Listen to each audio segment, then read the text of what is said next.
Buletin Didik 14 Mei bersama saya Zati Zubair. Assalamualaikum dan salam sejahtera. Kejayaan seorang pelajar kelahiran Pahang Nurhanisah Arifin melakukan pencapaian skor sempurna 100% bagi mata pelajaran MA2 Managing Cost and Finance dalam bidang pengajian Foundation in Accountancy ACCA di Intech Education College Shah Alam Selangor baru-baru ini sesuatu yang amat membanggakan. Kejayaan Nurhanisah turut mendapat perhatian Seri Paduka Baginda Yang di-Pertuan Agong Al-Sultan Abdullah, Riayatuddin Al-Mustafa Bilal Shah dan Raja Permaisuri Agong Tunku Azizah Aminah Maimunah Iskandariah.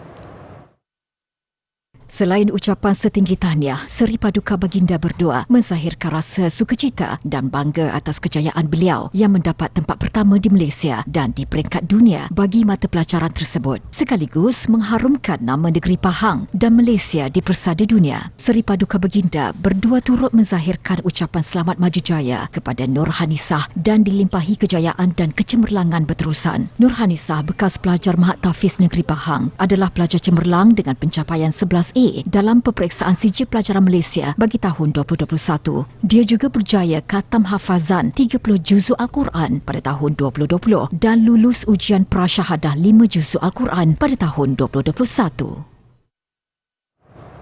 Yang di-Pertuan Agong Al-Sultan Abdullah, Riayatuddin Al-Mustafa Bilal Shah turut menzahirkan ucapan Selamat Hari Ibu kepada semua wanita yang bergelar ibu di Malaysia dan menitipkan ucapan sama Raja Permaisuri Agong Tunku Azizah Aminah Maimunah Iskandariah. Ucapan Seri Paduka berdua dizahirkan menerusi sebuah poster Selamat Hari Ibu dengan ungkapan penuh makna Ibu Suri Hatiku yang dimuat naik di Facebook Istana Negara pagi tadi. Hari Ibu disambut di seluruh dunia pada Ahad kedua bulan Mei setiap tahun.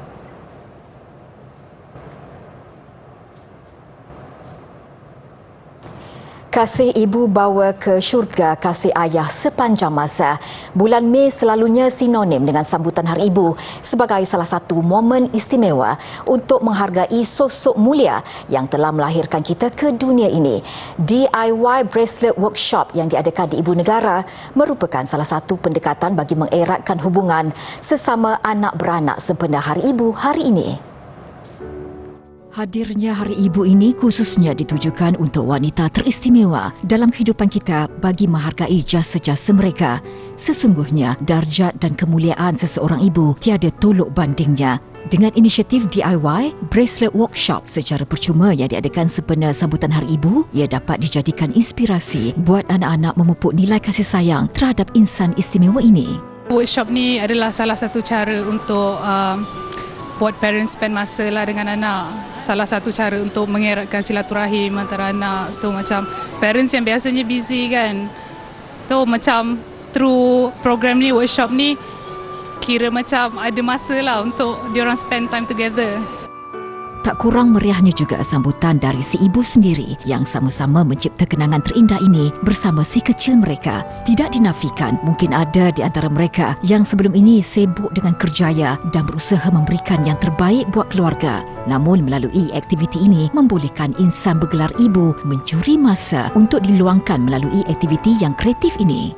I feel this kind of initiative is very good for bonding with our kids. We get to do free stuff, especially some people they might not be able to afford it. So things like this, it's a very good initiative by this team to do activities, DIY activities with the mothers and the children.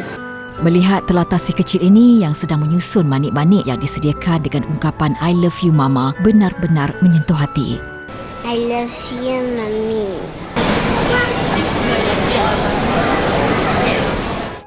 9 bulan kita dikandung sudah membuktikan kekuatan luar biasa seseorang ibu itu. Sebagai seorang anak pula, sudah menjadi kewajipan untuk kita berbakti dan menghargai jasa mereka. Wajahnya garang dan tampak menggerunkan hingga ada yang memanggilnya gangster. Namun siapa sangka jejaka bernama Muhammad Mikail Satayah yang juga pempengaruh di media sosial itu amat manja dengan ibunya. Si anak emak itu mula dikenali selepas video bersama ibunya viral. Gelaran Mak Titiu amat sinonim dengan Mikail di akaun TikTok. Berkongsi dirinya dahulu amat berbeza dengan sekarang, apatah lagi sejak memeluk agama Islam 5 tahun lalu. Apapun, pempengaruh ini tetap manja dengan ibunya, Muniamah 73 tahun yang sering membantunya ketika susah dan senang. Malah kecenderungan anak kedua itu yang sering memaklumkan kepada ibu untuk memeluk Islam tidak pernah menjadi isu. So saya berhenti kerja sebab nak jaga mak sakit lutut apa semua. So 2 minggu sebelum Ramadan, saya just ketuk bilik mak, saya picit-picit kaki mak. Saya kata, mak, kenapa anak mak tengah susah sangat ni? Dah tak tahu nak buat apa, mak ingat ada job lah kan. Setahun menganggur. Sampai dah rasa nak bunuh diri semua tu ada tu. Mak kata macam ni ke rasanya kalau tapak kaki dipicit? Mak tak pernah rasa 70 tahun. Sedih. 4 hari saya picit, hari ke-5 satu Malaysia kenal saya je. Sinar baru yang Allah bagi sampai saya ke sini hari ni. Mikael ditemui di rumah terbuka Anjuran Pertubuhan Akademi Al-Bayan, Seremban baru-baru ini. Jelasnya, hati terdetik mahu mengenali Islam sejak 2008 namun sering tidak diendahkan. Malah sebelum 2 kalimah syahadah diungkapkan, dia akhirnya diberi kesempatan Allah untuk memeluk Islam pada 1 Muharram 2018. Itu pun selepas 10 tahun melawan keinginan hati. Selepas saya cerita penghijraan saya dalam TikTok, terlalu indah Allah bagi kasih sayang semua. Mak hari-hari happy. So Ramadan ni terindah dan penghijraan saya, dia ada hidayah yang pertama, yang kedua, yang ketiga. Ini sinar yang baru yang saya dapat lah, cik. Saya memeluk agama Islam dah 5 tahun. Raya kali ni paling best. Banyak juga dugaan yang saya lalui, tapi dengan berkat kasih sayang mak lah. Berasal dari Tambun Perak, dia kini memilih hidup sebumbung dengan ibu kerana menganggap satu tanggungjawab yang wajib dilaksanakan selaku anak. Harapan menggunung agar ibunya sentiasa diberi kesihatan yang baik dan bahagia hidup dengannya.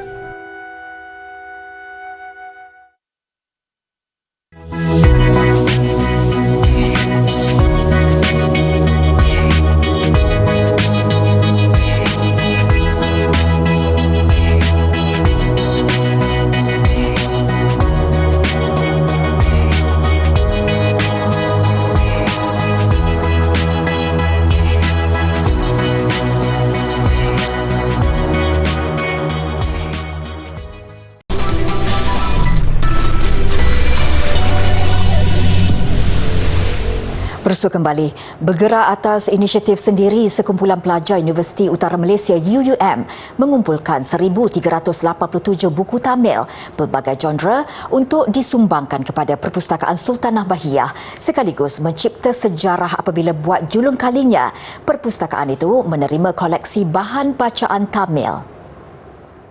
Kutipan buku dilakukan dalam tempoh sebulan bermula 3 April lalu bersempena program e-gaitiran yang dianjurkan pelajar dari Kelab Unit Debat Tamil UUM. Kita nak rujukan macam apa-apa tentang yang historical ke atau sains ke, kita nak satu rujukan.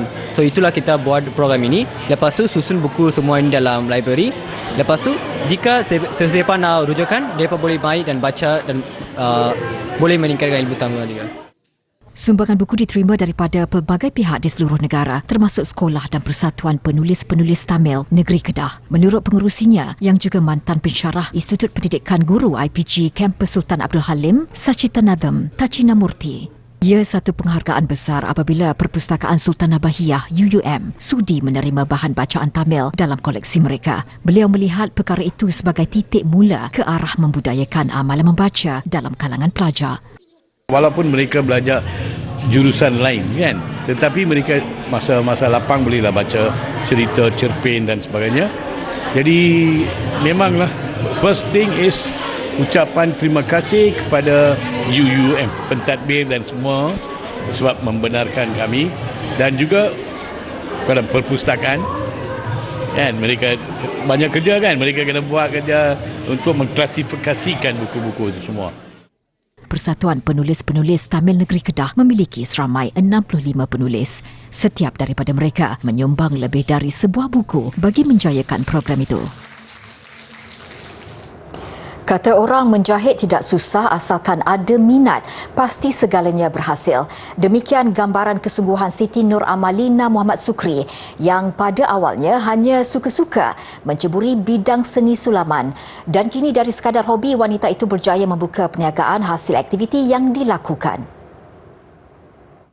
Berusia 29 tahun, Siti Nur Amalina mengakui pada awalnya hanya mengisi masa lapang dengan menjahit.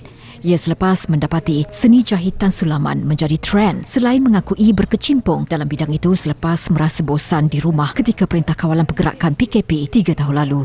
Dia juga hanya mempelajarinya menerusi video tutorial di laman YouTube. Siapa sangka, kini hasil kraft tangannya menjadi sumber pendapatan utamanya. So, I pun fikir macam, okeylah tak apa, I belajar basic menjahit dulu.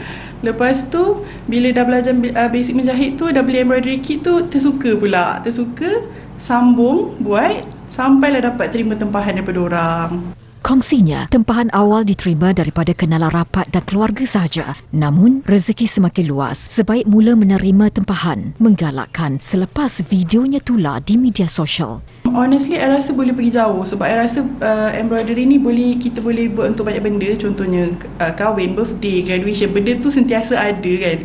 Every day, every year sentiasa ada. Dia berkongsi dengan melakukan sesuatu yang kreatif. Ia sekurang-kurangnya membantu mengawal kesihatan mental ketika diri sering bersendirian di rumah semasa PKP. Ujar Siti Nur Amalina lagi, walaupun dipuji, ada kalanya dia mengakui menerima kata-kata negatif daripada netizen. Pun begitu, dia tidak pernah mengendahkan, malah akan cuba membuat yang terbaik dalam menghasilkan karya seni. Harapannya agar satu hari nanti hasrat membuka kelas jahitan sulaman dapat dilaksanakan selain mahu seni sulaman di negara ini semakin berkembang ke peringkat antarabangsa.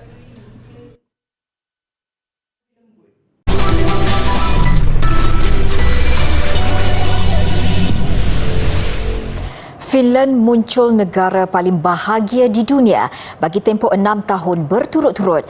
Ia menurut rangkaian penyelesaian pembangunan lestari Pertubuhan Bangsa-Bangsa Bersatu PBB yang mengeluarkan laporan kebahagiaan dunia tahunan mereka baru-baru ini. Dan laporan itu mengambil kira 6 faktor utama untuk meletakkan kedudukan lebih daripada 150 negara berdasarkan penilaian purata aspek kehidupan mereka antara 2020 hingga 2022. Penilaian berdasarkan faktor sokongan sosial, pendapatan, kesihatan, kebebasan, kemurahan hati serta ketiadaan rasuah. Laporan itu turut mengkaji jurang kebahagiaan antara kelas atas dan kelas bawah penduduk di setiap negara. Kedudukan tahun ini adalah sama seperti tahun sebelumnya dengan negara di rantau Nordik menduduki 3 tempat teratas iaitu Finland diikuti Denmark dan Iceland masing-masing di tempat kedua dan ketiga. Seorang lelaki di Amerika Syarikat mencipta rekod baharu tinggal di bawah permukaan laut selama 74 hari di Jules Undersea Lodge di Key Largo, Florida. Beliau yang merupakan seorang penyelidik perubatan Dr. Joseph Dituri mengambil bahagian dalam sebuah eksperimen Project Neptune 100 yang ditaja oleh Yayasan Pembangunan Sumber Marin. Dia yang juga profesor di University of South Florida merancang untuk meneruskan misinya untuk tinggal selama 100 hari di bawah permukaan laut pada kedalaman 9 meter sehingga 9 Jun depan. Matlamat penyelidikan Dituri adalah untuk menggabungkan penyelidikan perubatan dan akuatik serta menyediakan jangkauan pendidikan kepada pelajarnya. The idea here is to populate the world's oceans, to take care of the world's oceans by living in them and really treating them well, not necessarily, just make another record. Penyelidikan hariannya melibatkan pemantauan tindak balas badan terhadap pendedahan jangka panjang kepada tekanan melampau, maklumat yang berguna untuk misi marin laut pada masa hadapan. Bagi mengelak air memasuki rumah persinggahan, udara mesti sentiasa dipam ke dalam ruang yang menghasilkan tekanan kira-kira 1.6 kali ganda daripada permukaan bumi.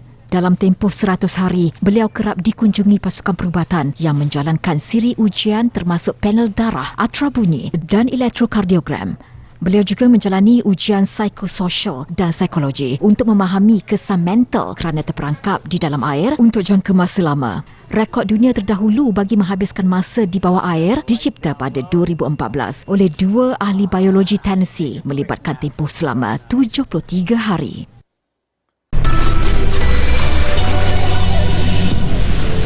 Ke laporan sukan Si Kemboja 2023, hari ke-9 pertandingan rasmi Temasya suasana tampak suram bagi kontingen negara sehingga jam 6.30 petang tadi kutipan 28 pingat emas masih tidak berganjak.